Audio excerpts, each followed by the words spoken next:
Pour moi, comme propriétaire des maisons de bouteilles, déjà, je suis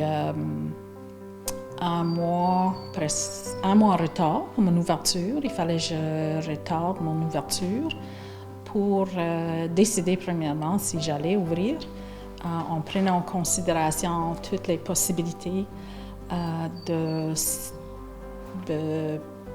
l'ouverture de saison touristique. Est-ce que ça vaut la peine d'ouvrir? Non seulement en raison de nombre limité de visiteurs, mais les changements que je dois apporter à mon entreprise, que je suis encore en train de faire. Point de vue de ma boutique de cadeaux, il fallait que je le vide en une partie, puis je rende la place beaucoup plus ouverte pour que les gens puissent circuler et voir l'inventaire ou les items sans se contaminer entre nous. Donc, il y a ça, la question de changer les opérations, l'ouverture, les dates, la façon qu'on fonctionne.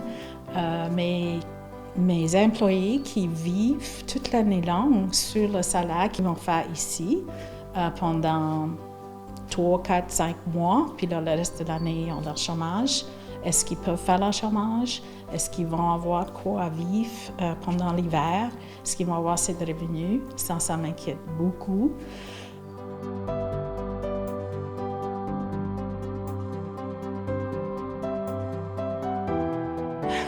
La première chose qui saute dans la tête quand je pense à mon quotidien, c'est ma santé.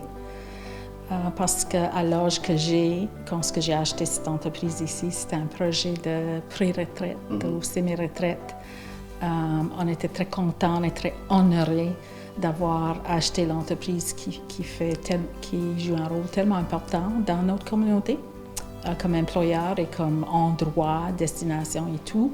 Et on appuie aussi beaucoup d'organismes à but non lucratif parce qu'on fait. Bien sûr, des nuits, je ne dors pas. Des journées, je ne peux pas manger. Et des fois que je me sens tellement physiquement malade, je ne peux pas venir ici et m'occuper de mes affaires. C'est très stressant, c'est difficile. Et il fallait que je dépasse ça. Puis ça va un petit peu mieux. Je crois avec le beau temps, ça aide. Puis peu importe si on ouvre, on ferme, on a des jardins spectaculaires, puis il ne faut pas qu'on les perde. C'est tellement un signe de vie aussi, puis ça donne la joie. Et il ne faut pas perdre 40 ans, c'est notre 40e anniversaire. Il ne faut pas perdre 40 ans d'expérience, de maturité, d'héritage pour la famille fondatrice et pour la communauté. Au moins, si je peux garder les jardins bien, il y a envie de les maintenir et peut-être même les grandir, parce que c'est quand même, les jardins, c'est un endroit paisible. C'est un endroit de guérissant pour beaucoup de monde.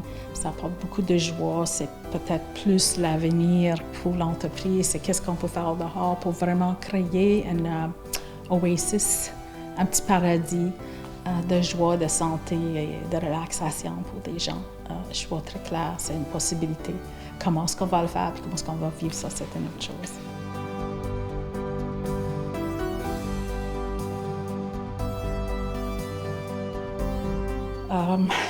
Qu'est-ce qui va arriver dans un sens large à l'industrie touristique? Pas tout le monde, pas juste ici, ça a changé complètement l'industrie.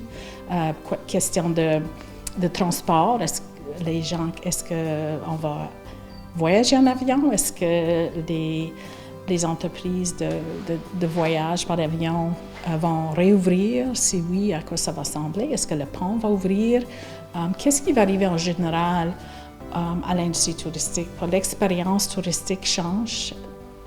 Cette année, qui était notre décision qu'il fallait qu'on prenne, point de vue de nos opérations, nos financements, sécurité et la sécurité pour tout le monde, et que c'est pas juste une année que je planifie, c'est aussi de l'année après.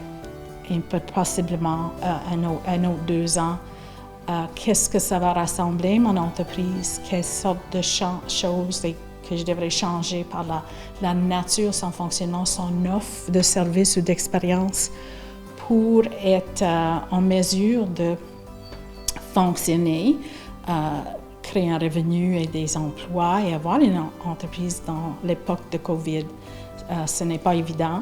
Puis c'est ça qui m'inquiète beaucoup quand je pense à l'avenir, c'est qui est-ce qui va avoir faim, qui est-ce qui va avoir froid, qui est-ce qui ne pourrait pas fournir à leurs besoins et comment est-ce qu'on va être là pour eux autres et comment, comme communauté et province, on peut s'assurer que les gens ne souffrent pas tant qu'on va voir la souffrance. Puis je crois à l'île, oui, il y a de la pauvreté puis de la souffrance et on n'aime pas ça, à l'île de Prince-Édouard. Ça fait que j'ai beaucoup d'espoir puis de foi et de croyance qu'à l'île, on va être bien dans le sens où on va se prendre garde comme il faut, là, encore plus. Et je vais être partie de ça, je vais contribuer, je vais aider.